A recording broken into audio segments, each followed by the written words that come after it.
This morning, we're continuing our work through the Sermon on the Mount, through this beautiful discipleship teachings of Jesus. And this morning, my title is Spiritual in the Material World because I'm kind of a Madonna fan. I know that's not why, but I got to tell you, every time I read that title, I heard it. Didn't you? Because we are spiritual in the material world. All right, anyway. But I want to begin by playing a game this morning, and it's a game called Is It Real? Okay? There are prizes in the lobby. There aren't prizes in the lobby, but just play along with me for a moment. Have you ever seen that picture? Yeah? What do you think? Is that real? Is there in Scotland, somewhere beneath the water, a critter with a long neck? Or is that maybe a child's toy in a wading pool? You know, photographed in a grainy. How about this? What is that? Bigfoot, that's right. You know, right now you can go see Smallfoot, you know, produced by Disney or somebody. You know, what do you think? Is that, you know what I really liked is that when I searched for a photograph of Bigfoot, there were people who put this photograph up there and they wanted to make sure we caught it. You know, so, oh, really? Because I was looking over here. Thank you, internet person. I appreciate you calling my attention. What do you think? Is that a real critter? Is there somewhere in the Appalachian Mountains some hairy monster? Maybe also over in the Sierra Nevada Mountains, some hairy creature, perhaps up in the Himalayas. Is there a Yeti? Is that a real thing? What do you think? Well, I'm getting a strong no. What do you think about this? Have you ever heard of this? This is called the Jersey Devil. Have you ever heard of the Jersey Devil? We had one when I was a kid. Hard to keep it potty trained, but it was so cute. You know, every once in a while it would eat a neighbor, but only the irritating ones. So have you ever heard of the Jersey Devil? Have you even heard of that thing? Oh, you're not up on your cryptozoology. You got to keep up with me here. You know, I didn't have it, but I wanted to put in a shot of a UFO. Do you know how many Americans believe in UFOs? I don't either, but it's a lot. What about this? Is that a real thing? Ghosts? This I did look up. About 45% of Americans, of a survey of 1,000 people, so it's a pretty good representative sample, about 45% of Americans believe in ghosts, which is less than a majority, but it's still kind of a surprising number given how kind of naturalistic our worldview has gone and how non-spiritual. You know, Americans tend to be privately spiritual, but worldview secular. You know, my own personal spirit is a real thing, but in the world around me, not so much. But about 45% of Americans believe in those things, and about a third believe they could hurt you. About a third of Americans would be willing to live in a haunted house. Only about a third. 48% said, never. I am not living in a house with a haunted reputation. And if my realtor sells me a house and then I found out, you know, because I opened the shower and there's a ghost in there, I'm going to have words with my realtor. You know, I made that part up. But most Americans don't believe, but there are some that have a really strong conviction about this. How about that thing right there? Which I think actually is probably the best artist representation of an angel that I've ever seen. Is that real? What do you think? Or maybe they're fallen counterparts. Are those real things? If so, do we ever run into them? Have any interaction with them? Fallen angels? What about demons? Are those real? Are they real the same way that ghosts are real? How about this place? Or, you know, I mean, that's not actually a photograph of heaven. That is an artist's representation, just to be clear. But what do you think? Is that real? Many of us have bet our life on it, right? Is that a real place? Did you notice that the things that we were talking about had a subtle shift at some point during the list? Did you notice that? What do you believe about what you can't see? Because there are a lot of Americans for whom the concept of angel and the concept of Bigfoot are really not all that different. Fools believe in them, wise people don't.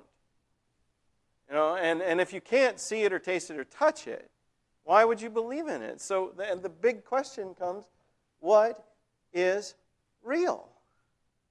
Because you understand that your answer to that question is going to have a fairly significant impact on the life that you live.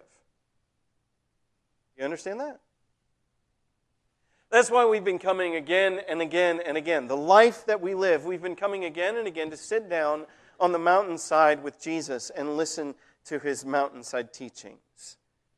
That mountain so far away that overlooks that sea that he spent so much of his life around. With those fishermen, well, this mountain looks down on that. And he sat down there and he taught his disciples and the multitudes that would listen to him, and he taught them what is God's life like. The life of the person of God. What kind of life are they going to have? He spent a good deal of time unpacking the law of God as the great king, the Messiah, God's king. He is the proper interpreter of the law. He's the one who's supposed to know it inside out, to have his own handwritten copy of it. And he's the one who's supposed to teach it. Well, he interpreted the law unlike anyone before him ever had. This wonderful, beautiful way of reading the law that isn't about what you are on the outside, but who you are within. And that the law is about the kind of heart and character that you have. And it's meant to shape that and lead you into God's will. And the way of life put in front of us, just take any of the ways that he interpreted the law. The love of the enemy, for instance. Wouldn't it be great to be that person? Who's able to look at somebody who sees the world completely different than you and hates you when you express your opinion, and is cruel to you when you express your ideas. To continue to love and be gracious to them, wouldn't it be great to have those capacities? That's a heart change, though. That calls for something inside of us to be a particular way, and his read of the law is leading us to have that kind of heart. And the next place he went is into spiritual disciplines. We looked at the three that the Pharisees cared so much about, and he chose to enter onto their playing ground and kind of talk about spiritual discipline from their perspective. But he's really doing a way of being spiritual that looks at all activity that we do to be with God. And he's saying, be authentically with God. Truly be with him. The next place that he goes, the place that we're looking at this morning, has to do with the question, well, why would I do any of that anyway? Why would I live this really hard life you've put in front of me? Because let's face it, control of lust is hard. Love of your enemy is difficult. Forgiveness is not an enjoyable practice. So why would I do those things? Why have the religious life? And why engage in spiritual discipline? Why would I pray? Why would anybody? Well, the answers to those questions goes entirely to what you believe is real and what you really believe is real. Because there's a way of believing in Bigfoot that doesn't really matter, right? Bigfoot isn't going to make any real impact on my life. And I can go, well, maybe there is some critter that's out there. That's fascinating. I choose to believe in it. But at the end of that little thought process, I'm going to go to work. I'm going to live my life the way that I live my life. I'm going to watch the TV programs that I watch. And Bigfoot isn't going to matter. Is my belief in God like my belief in Bigfoot? An unseen thing that I can't interact. What's real? Because that to which I ascribe ultimate reality will shape my heart and my mind. What I really believe to be real. What is most real? What is most important and most significant? What is it that tells me what life is about? Those are the things that are going to drive everything about me. How I face hardship. Why on earth would anybody pray? Well, what do you believe is real? How am I going to deal with victory? What do I do with my surplus money? What do I... if you have any of that. Who am I? All of that's shaped by what you believe to really be real, and that's what Jesus begins to do next. Having talked about spirituality and spiritual engagement, he then is going to shift into, okay, well, how do I integrate that spiritual belief system and the world that I'm a part of? There is the truths of God that are intangible, untouchable. I can't see Him, smell Him. Unless He chooses to let me hear Him, I can't force myself to. And this world that's filled with things that hurt when you hit them a little too hard. How do I put all that together? That's where Jesus moves next. Because the answers to what do you believe is really real are going to shape just how you engage or whether you engage in spiritual discipline at all. And whether you engage in spiritual discipline at all is going to shape your heart. The kind of person you become. The stakes are very high. So, Jesus begins this way. He says, "Do not store up for yourself treasures on earth where moth and rust destroy and thieves break in and steal, but store up for yourselves treasures in heaven where moth and rust cannot destroy and thieves cannot break in and steal." There are things that cannot be taken from you. I'll tell you something, folks. This world that we live in is a sad world. Have you ever been robbed? Have you ever had anything stolen from you? I came home from work one day and opened up the door to my house, and as I was opening it, I was like, that window used to be there, and I'm looking, it's all over the floor in our kitchen. My roommate had, just moved a bunch of his stuff in, and he just moved a bunch of his grandfather's guns into his closet, and he'd had help doing it. And there on the ground is a cheap holster that the thieves had decided not to steal. I'll tell you what, when you walk into a house where there's been a thief, that is very uncomfortable, especially when you see a holster on the ground and you're like, oh, what they're taking is guns, which means I'm dealing with armed thieves. I think I'll leave now. But it's a very violating feeling. Have you ever been there? I tell you, the world we live in is so awful. I was downtown just this last week or maybe the week before, and I saw in broad daylight. You ever seen a hubcap thief? In broad daylight. Look at this. I took a picture. I was horrified. Broad daylight. And look at how bold he is. He's like, look what I did. I couldn't believe it, That was a lot funnier in my head. I tell you. Do you have any idea how hard I worked for that? I actually took that picture. Anyway, I hope so. Thank you.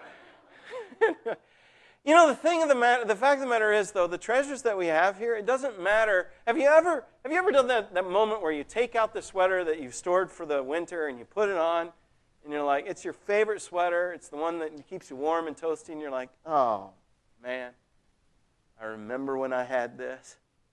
This used to be mine, and now it's rags. It doesn't matter what treasure you have. And that's a gorgeous car, isn't it? There's one a little bit like this out in Mills River where I live. It's a beautiful car. But and right now it's in the hands of somebody who cares for it and takes care of it, right? But you let the calendar roll on long enough, and that is going to look like that. And it's just gonna. Now, it's a precious heirloom. People might take really good care of it, and they might work really hard, but eventually it'll find its way into the hands of somebody that it's not all that important to. And, if I begin to dance and jitter, or somebody come stick a wallet in my mouth, all right? It's going to look like that. The nicest house, you could get the nicest house, the most beautiful house, right? Get your hands on a wonderful place to live and think, man, we're living now. Someday it will look like that. And let's say all the treasures that you have, you kept them all pristine your whole life because you were a great caretaker. Well, someday you're going to own one of those. Moth, rust, thief.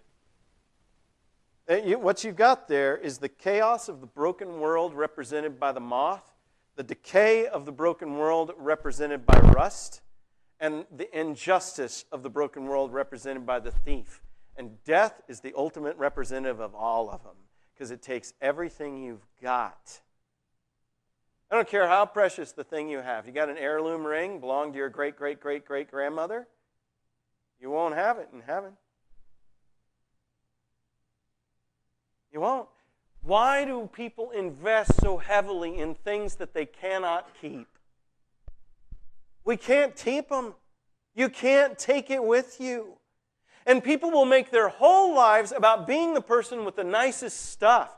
Like the person with the great stuff doesn't win, they die. The person who dies with the nicest toys is still dead. There are treasures that are better than those.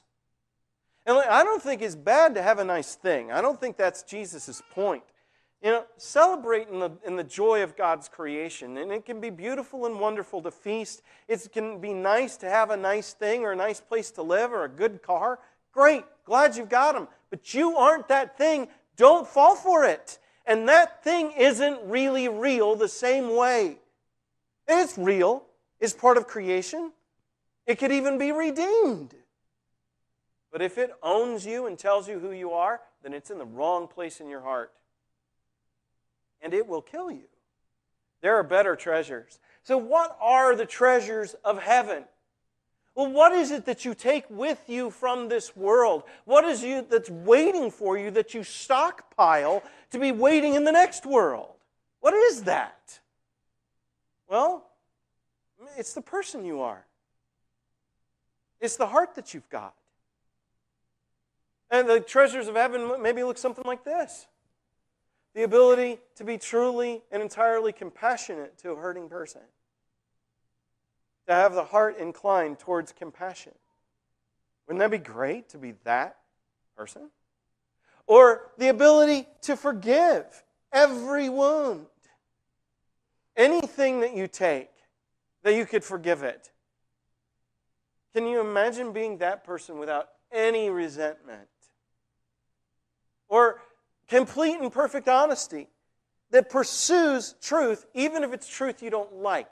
Even if it's truth that costs you. Because what you're dedicated to is truth. And you're going to tell it when it's there. Even if it hurts you. You imagine being the kind of person who stands up for truth always? You know, that doesn't cherry pick data to get the way things that you want it to be, but that says, this is what I see, this is what I think is real. I could be wrong, but I'm going to tell the truth. Or what about loving your enemies? To be able to love people on the other side of the argument and be good to them. You know, to actually cherish people unlike yourself. That takes a particular kind of heart, doesn't it? Those are heavenly treasures. Because the things that we take with us from this world to the next, I honestly don't know what kind of tangible things are waiting for us in the next world. I suspect there are some, and I suspect they'll be beautiful. I even think heaven's going to have an economy, my personal private belief. Ways that some people have more than others, so that the people with more can be good to the people who have nothing. I anticipate that love will govern everything in heaven, and that there be. But I don't know that. You know, those are guesses based on Scripture. But I know this stuff, that what you take with you for sure from this world to the next is your heart, your nature, your character. And if you believe that this world is all there is, you won't shape it rightly. Because you'll shape it around this world. Even if you believe there's another world, but it's not all that important to you, you're going to miss it. Treasures that you could have, you will not accrue because you won't have made your life have the right priorities. This world and its stuff will fill you up with fear. It will fill you up with anger. It will fill you up with hate. The richest people in the world are afraid they're going to lose it. The most powerful people in the world hate their enemies. Do you really want what this world's treasures give you? Because this world's treasures are poverty of the heart. There are better things. Earth holds no treasures but perish with using. You sang that. That means the stuff that's here wears out. How many of us have bodies that prove the truth of that? There's nothing we have here that lasts. So make your life about here, and what will it do to your heart? Well, he tells us where your heart, where your treasure is where you find your heart. So what you think is most valuable, what you think is most important, that's going to make you who you are. He's saying treasures in heaven make for good people on earth. It's going to make for a heavenly heart. Have a heavenly heart. The next thing he says is that the eye is the lamp of the body. So if your eye is healthy, your whole body will be filled with light. But if your eye is bad, your whole body will be filled with darkness. And if then the light in you is darkness, how great is that darkness? What is he talking about? Eyes and flashlights and all that. What is he getting into? Well, one modern read of this, and I'll go, well, okay, is what are you doing with your computer, for instance? What are you setting your eyes on? It used to be that to engage with pornography, you had to go buy pornography. And shame kept a lot of people away from it. The pornography shop is now Google. And it's in everybody's home. And if you set your eyes on things that corrupt your soul, you are corrupting your soul. Don't do that. But I will tell, and while I believe that is entirely true, and Jesus actually would go, yeah, to that, I don't think that's what he's talking about. When he talks about the eye being the lamp of the body or the eye becoming darkness, he's engaging with a cultural reality, very common in the first century, called, have you ever heard of the evil eye? Okay, so the evil eye basically is an eye that is filled up with envy. Okay? That's what generates the evil eye. When in the ancient world, if a young mother had a child and there was another woman who had miscarried or lost her baby or had a child die, she doesn't want that woman looking at her child. Because the evil eye is not something that you do by gypsy curse, where you stare at somebody and bing, make it happen to them. The evil eye is something involuntary that comes from an envious heart. And in the ancient world, they believed that curses could flow out of an eye, that you could be filled with darkness. Now, is he saying that the evil eye is a reality? I don't think so. I think he's engaging with them where they are. But he is saying that envy is a reality. From what does envy rise? Well, envy comes about when you don't like what you got and you wish you had what somebody else has. Right? I mean, look at that kid. He is clearly suffering. All he's got is a rocket pop. And look at how big hers is. Man, it's just not fair. Life is not fair, kiddo. It's just not, But he's filled up. Can't you see it? Isn't it beautiful? It's kind of cute on a kid. It's not as cute in an adult. But we do this same stuff, don't we? The good that I've got, he is currently tasting something wonderfully sweet, but he wishes he had the other person's. The good that I've got is unsatisfactory. I wish I had someone else's good life.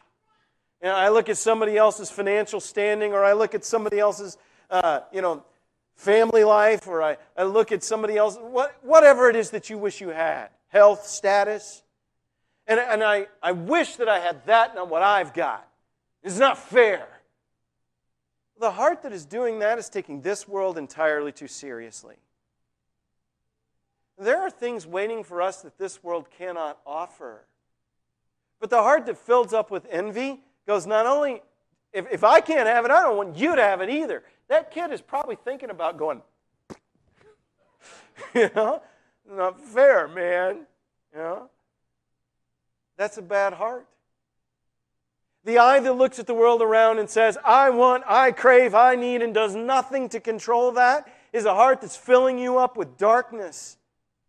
And if your undisciplined eye is constantly doing that, you're a dark person inside. And people who encounter you are going to have to put up with you. Jesus is saying the real world isn't filled with envy, because the real world is the world of God.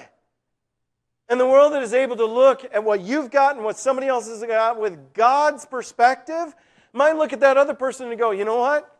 God didn't give them that. They hoarded that. And if they hoarded that, I don't want it. I don't want to be a part of sin. Thank you, God, for what I have, even if it's suffering, because you're with me in it. I don't envy anybody else their status or their stuff. That's That's what God leads us to. And that's the eye that's healthy. It's set on the next world, not this one. The last thing he says is no one can serve two lords. The Greek word is kurios. It's often translated master, but it's the word that Jesus uses for himself. No one can serve two lords. He will either hate the one and love the other, or he will be devoted to the one and have disdain for the other. You can't serve both God and money. You can't do it. And what's he talking about here? Because money just came up out of nowhere, didn't it? You know, because I could have two lords. I could have my church and my job or something. No, he's saying, what kind of heart do you have oriented? What is it that's really real? Is it real? Is that real? Well, it's not like Bigfoot, is it? You know what? You know, it's very interesting. If you go back like several years, I don't actually know when we got off the standard, but if you go back several years, that thing had greater reality than it has now, because you could take a piece of paper into a bank and set it down and say, I want my gold. You know what sits underneath that? Nothing but good faith. So everybody just agrees that that thing is worth $100,000 or $10,000. It isn't actually real, folks. All we have to do is have one EMP and we'll find out how much good that is. It immediately becomes firewood. You know, it's not really real, but people give up their whole lives chasing it. You realize what a lousy god money is? It's terrible.